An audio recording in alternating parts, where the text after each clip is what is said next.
Hi Max, thank you so much for being here. How are you today? Hello, I'm good, thank you. I'm feeling very good.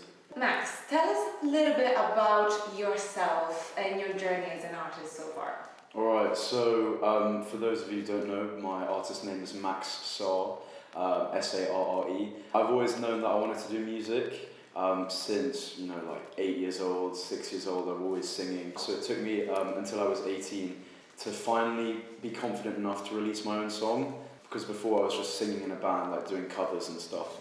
So anyway, turned 18, released my first song, and last year released 5 singles. And then this year, now I've grown my fan base. I did my first big headline show that sold a lot of tickets in December. And yeah, I've just released my lead single called Precision, which is for my upcoming EP coming out soon. And yeah, that's kind of how it's going at the moment. Precision, that song was written about me telling myself that I'm gonna make it. For a while I was feeling very down, and I still do sometimes, where it's like you wake up and you don't have 100,000 followers and no one's really listening to you that much, and you're like, oh, what a shame. So I wrote that song, I went to the studio and I was like, you will make it, you've only been in this for 2 years and it is going well. So you're on an upwards traction, and I need to tell myself, you're gonna make it. So I wrote that song to feel confident about myself, and people can relate to that and use it for their own lives, basically. Well, that makes me wonder then, what does music mean to you? What is music for you? What's behind it? Well, music is everything to me. I wake up, listen to music. I'm at work, listen to music. At night, listen to music. It's all I do. What is music to me? It's a way for me to feel emotion. Like, I have some songs where I'll be listening to it now, and that song was on repeat in 2018. I was at school, and I remember exactly where I heard that song, and it brings back all those memories, and it makes me happy. When I'm sad, I can listen to songs that make me feel comforted, and I get those goosebumps. Like, music is everything, and I'm really happy that I can write now, and people are listening, however many they are listening, and it's really exciting, yeah. So you told us what music is to you. Yeah. Do you think, what's the role of music in today's society and today's world? Yeah, I mean, there's a range of things. I mean, there's the artists that give a political statement and spread awareness about issues, whether it be, like racism or any of that stuff. Then you've got artists who do stuff just to make you feel happy, which is more down my alley. That's what I like to do. I want people to feel happy, good. And then you've got artists who will write about all their songs are sad, and they'll be writing about relatable relationship stuff. I think music is just a way for people to connect to each other, feel emotion, feel like other people go through what they're going through. And I've heard this from so many other fans, and I've seen it, fans of other artists, they will always say, that song made me feel so accepted, I didn't know anyone else felt like that. And that's what music does, which is the best part about it. Trickier question now. Go for it. We went for the easy ones.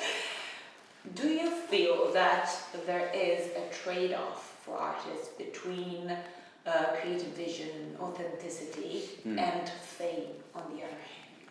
Absolutely.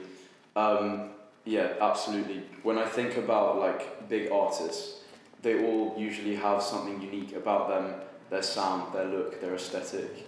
Absolutely, which is, it's super important, because there could be another 50 Max Sarres out there, and we're all doing a similar-ish thing, and we all look similar-ish. So why would anyone want to invest in me when there's so many other options?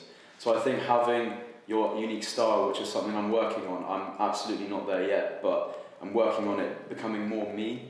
And then absolutely, when I'm giving them visuals that are my visuals, and you could always put it under my name, when I'm giving them like that sound of my voice, that's definitely Max Sarre when you hear it on the radio. Yeah, absolutely. People want to be like invested in one person. I am independent, so I mean, there's a lot of freedom there. I know with some labels that they might restrict their artists' freedom at times. That issue of Ray, that thing that happened recently. But at the same time, all I want is to be signed to a major label, and I'm not stopping till I get there. But I think the only way I've been restricted is actually my fear of putting my feelings too out on the line. Like, the only time I restrict myself is I want to write something, but I'm like, I just can't do it. I don't want people to know that about me. So that's a shame, and it's something I have to get used to, because the best artists really put their heart on the line out for everyone to scrutinise them or relate to it. How do you manage your relationship with your fans then? I'm so lucky to say that I have fans, because it's really difficult. I don't think people know how hard it is to get fans. For a year and a half, I've released and not much would happen. Like, you get some streams and some playlisting and whatever, but not really anyone's listening.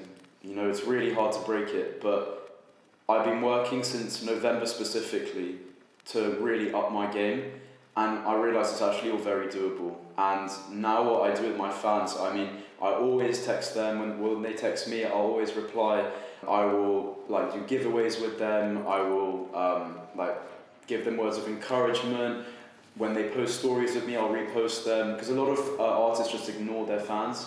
At the end of the day, they're the ones who are making your career happen. Give them everything that they want. And then, always talking to them, doing Instagram lives with them. And it works, because, all these guys, they made fan pages of me. Like, I would never expect that to happen. I'll go on my phone, and my first post is Max Sarre is my idol, has posted an edit of me. Like, how cool is that? So it's about that sort of thing. And you have an international audience, international fan base. How does it feel, and how do you manage that as well? Yeah, it's really cool. I was just saying, there's this guy from Spain who's a fan, who is sending me some stuff in the mail. It's just really cool. Like, you don't expect that to happen. Obviously, I'm more since I'm very much starting out, I'm very based in London. I don't think I've ever played outside of London. So to know I have that little London UK fan base is really good. And then to have those international fans from like Moldova and US and Brazil, that's cool. To see them streaming, sharing, because they're sharing it with those friends over there that I would never reach. So yeah, it's a cool feeling, but I always play myself down, and unfortunately it's just my nature. Do you have a specific songwriting process that you follow, or does it depend on inspiration? I haven't written that many songs when you look at the grand scheme of things. I've written 25 songs, something like that, but how I do it at the moment is I will always have an idea. Precision. I had that word in my head for a long time, and I was like, Max, you're going to write a song about it now.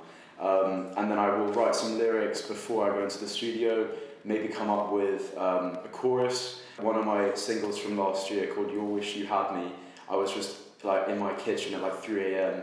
And I was thinking I want to make this chorus sound like Teenage Dream by Katy Perry, that shouty kind of vocals. So I did, and then people said it was my catchiest song ever. So I'll go into the studio, bring in some reference tracks, some lyrics, my title, and then we'll make a beat and then start writing over that. But yeah, the idea always comes to me before. I've always been so immersed and fascinated by pop music, more than just a song being catchy, but also the little production hooks and the little things that producers add. So I really study all of that stuff. And what inspires me with my music is I like to write about things that have happened to me, and I like to create this kind of nostalgic feel for things that have happened in the past. I like to use the word yearning for something. I feel like I try to create that kind of vibe in my music. In terms of who inspires me, it's all those big pop stars like your Justin Biebers, your Charlie Puths, because they're doing it best. Justin Bieber's that full pop star package, and I want to be more than just a guy who sings songs. I want to look that look. I want to do the tour that looks like I'm a real pop star. I want to do the choreography and all of that. So the whole package. Do you collaborate with anyone in particular, or is there anyone you love working with? Yeah, in terms of songwriting and production, I have a couple of producers that I always go to. They're my favourites. They've done some of my favourite songs, and we click really well. We work really well together. They live near me, so it's all really easy. But some other people I've been really excited to work with. was Digital Farm Animals. So his name is Nick, actually, and he wrote "Be the One" for Dua Lipa, "Anywhere" by Rita Ora, some of the Marshmello stuff, and I knew I was going to go in with him, so I was really excited. I was like, no way, no way. He wrote one of my favourite songs of all time, and I went up to him and I was like, first thing I said is, hi, sorry, but you wrote my favourite song, like one of my favourite songs. He was like, thank you so much. Then we went into the studio with a few people and we wrote a song, and then it turned out that my vocals were going on the song. So I was like, yes, this is so cool. I listen to that song on my phone as much as I can. It's so nice. So that was really cool. And he gave me some advice and he listened to my other stuff, which was really nice.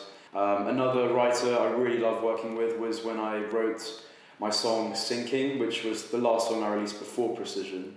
And his name is Ashton, and he'd wrote with BTS, which was cool. So that was some too exciting stuff. I want to know about your future projects. What's coming? I don't want to give away names, but we do have some singles coming, more singles, and then leading up to that little project. It's not an album though, but it's a little project. So that would be really cool. I'm very excited for that to come out. Definitely my best music so far. Definitely my best produced music so far. But other than that, to be honest, I'm just working away at releasing as much as I can, gaining as many fans as I can, and talking to as many labels and radio and stuff like that as I can. That's exciting. And for your newest fans, where can they find your music? Where can they find you? I'm everywhere as Max Sarre, MAXSARRE. On Instagram it's Max Sarre Official. TikTok is Max Sarre 0. I post at least 3 times a day. So go check that out. So yeah, just pretty much my name everywhere. Well, thank you so much. I hope to have you here again soon. Yeah, no, thank you so much for having me. I'm really excited to be part of this. It's just starting, so I'm excited to see what it turns into. I also want to thank my fans as well for supporting me endlessly. They've been there not even for that long, just a few months, but it's really picked up. I really appreciate how you always share my stuff, listening to my songs, and giving me words of encouragement. It makes me feel like people are listening. So thank you, and I can't wait to meet all you guys.